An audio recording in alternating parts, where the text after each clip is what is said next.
So I validated my business ID with LinkedIn, and I'm going to show you how to do it as well.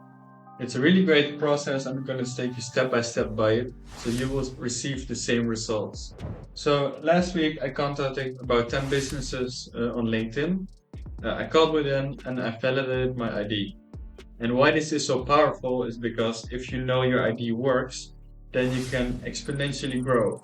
Because if you go on with the right team, the right mindset, and the right assets, but you have the wrong ID and it will not work, you have to start from scratch again. So to prevent wasting that time, today we're going to talk about how to validate your ID. So first thing I did, I went to and thought about my ID. Once I had a potential ID, I went to Phantom Buster. I wrote it right here. And Phantom Buster is basically a website where you can go and have outreach on your LinkedIn profiles, on your prospects.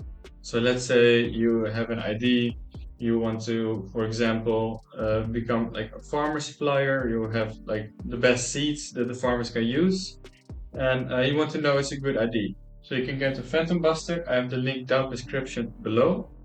And basically it will send messages, connection requests to people on LinkedIn. And the reason why this is so powerful is because you can have like 10, 20 connection requests every day without you having doing anything.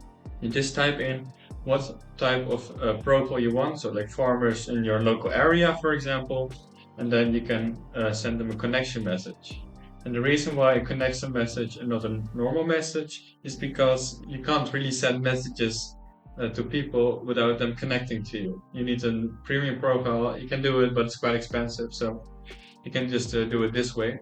So the thing I did, I looked for my potential customers or prospects, and I did set up and I sent them a connection message.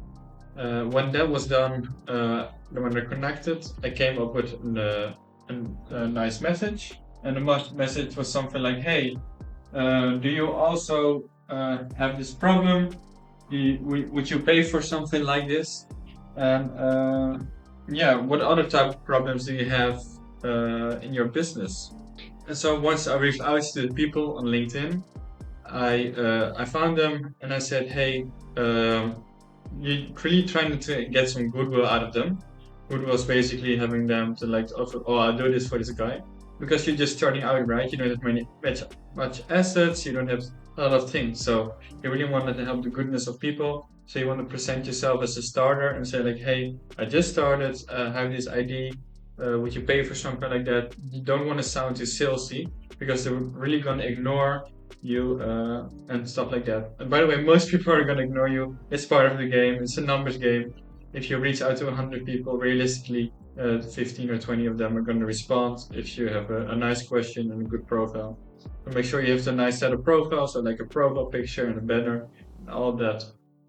So once I sent a message saying, hey, you have a problem, something? Problem? And they say, no, I don't have this problem. Uh, and then you ask basically like 100 people, and maybe if 80 of them say like yes, then it's for sure a big problem you want to pursue.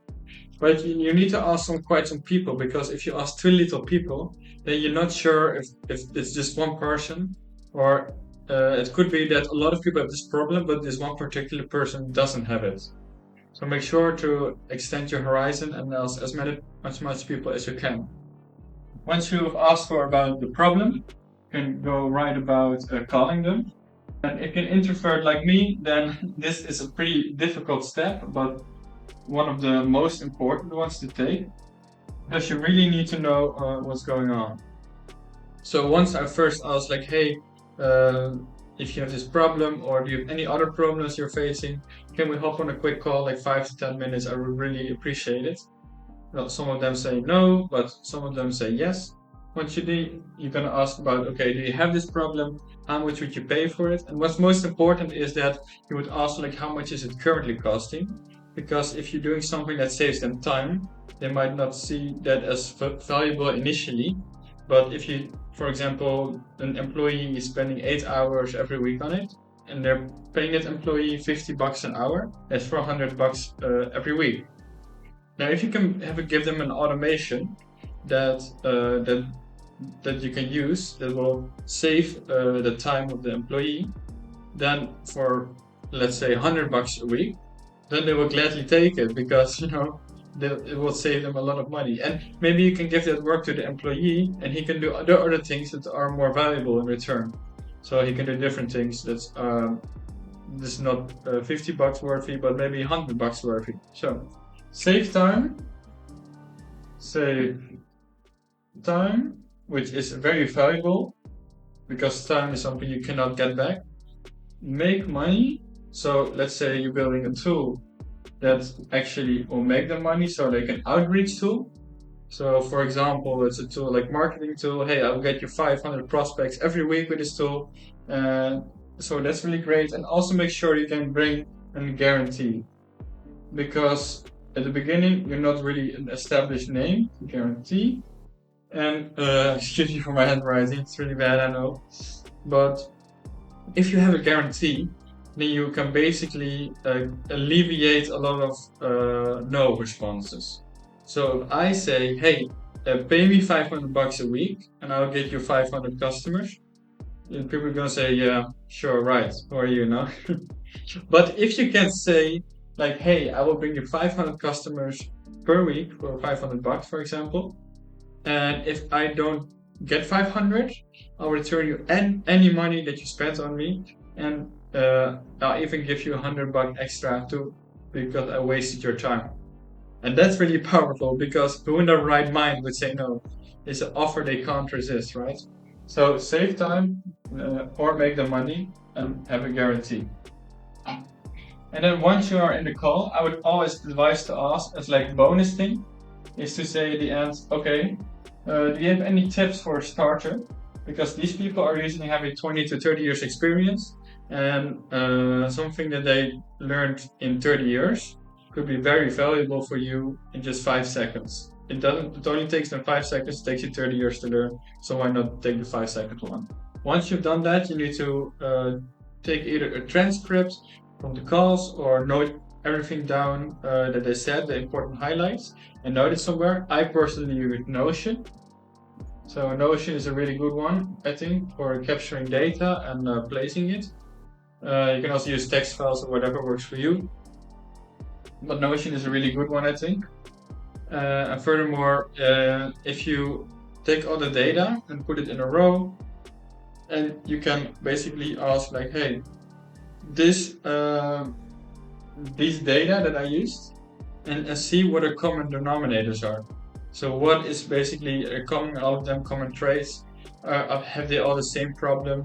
Did you maybe see a new problem that you didn't have think of before? So let's say I was doing for example, the farming business, right? I have the best seeds to go, the best plants, whatever. And the farmers, I want to ask them if they want to buy it. I'm going to call them, I want to validate the ID. But let's say the farmers, they don't really like the seeds at all. They already have really good crops and stuff, but they are always complaining about that they don't have a good way to harvest it. It takes too long. So maybe you can develop some other type of thing that they can harvest it better, use an AI program that makes it harvest more efficiently or at the right times. That could maybe be valuable that you didn't think of before. So always ask and keep an open mind, and for example, note it in Notion. So that's basically it. So to recapitulate, basically first you're gonna take an ID, you're gonna contact people on Phantom Buster. Afterwards, you're going to send them requests, and if they accept it, you're gonna send them a message. Hey, I have this ID and solve this problem. Basically, and if they can go on a call with you, you call them and then say, hey, this and this. You ask for advice, you note down your answers, you look for common stuff that they did or common problems, and you go with those problems, and now you have validated your ID. Now, if you like this video, please leave a like. It helps me with the algorithm to push me to other people, so you can help people see this video as well and get some valuable knowledge. And also subscribe, please, if you don't want to miss any of the videos. And take care. I'll see you later.